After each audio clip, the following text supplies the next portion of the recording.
Hi everybody, Hunter and Fred here, aka Nerdy Cameraman, my husband. We're back for part 2. Fred is going to explain how to download this Spanish app, SpTH for traveling. It's right here. Okay, Nerdy Cameraman, take it away. Hi everybody. Like Andrea said, Spain requires you to download and present a QR code from this SpTH app. I'm going to go a little faster than you can probably go if you're following along, and that's because I have the advantage of having practiced, but not only that, of course I can use the magic of editing. So here on the App Store or in your Google Play Store, search for this SpTH app. And when you find the right thing, it'll look like this. If you look for it on the iPhone, the top thing or two is gonna be an advertisement, so you have to scroll below that. I've already downloaded it, so I'll just click open. I allowed notifications, but it never did send me any. And of course, read through all these screens that it gives you, because things might change. You can, click there and see what that is. I'm sure I did it at the time, but I don't remember now.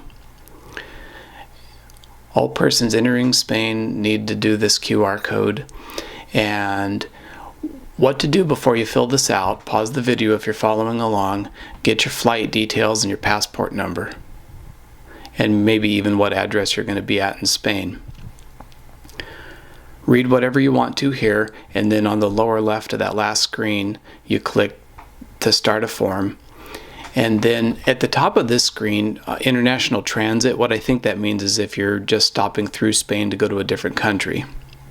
So of course you put in a name for the form, call it Spain trip or Madrid trip, which is what I'm going to put. And then of course you need your passport number, flight number. Now we flew from Seattle to Frankfurt to Madrid, and so I put in the flight number from Frankfurt to Madrid, and then date of arrival. Keep in mind that normally when you fly to Europe from North America, the date of arrival is going to be the next day. So our flight left Seattle on July 17th, and we arrived in Madrid on July 18th. And then here's where you put in your personal data, of course, your first name and last name, date of birth, gender, and then it auto-filled your your passport number from the last screen where you entered it. The prefix is the +1 from the United States, but it lets you select it here. And then of course put your area code and phone number. And then down here on email, I just made up a silly one for Homer Simpson. I know that he had a humorous email address in one of the earlier Simpsons, but I just made up a silly one for him.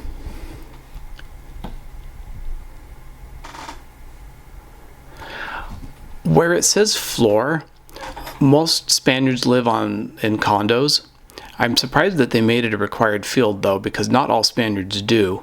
But a Spaniard's address might be that they live on, the second right or second left, because you'll go up the stairs to say the second floor, and then they live in the apartment on the right or on the left.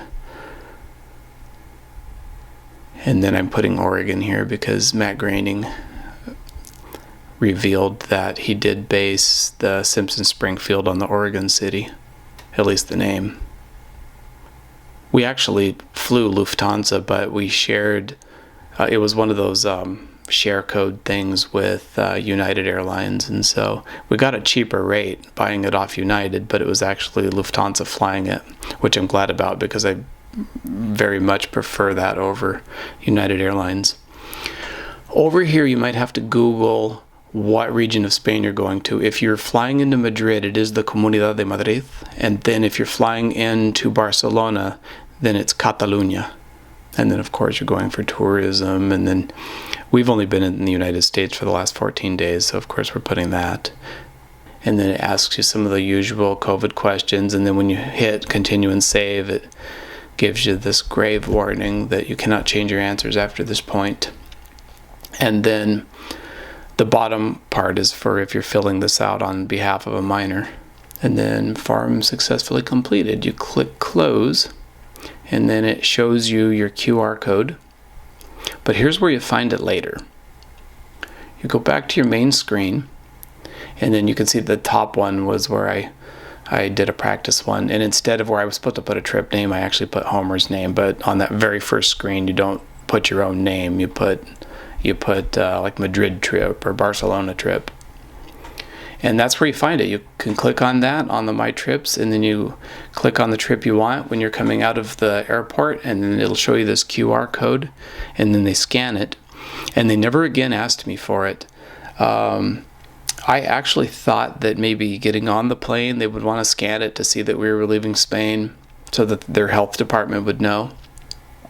And then another time I thought they would ask for it is when we were getting our COVID tests to be able to come back into the United States. I thought maybe the lab where we got it would want that, but they never did. Nobody ever asked for it again.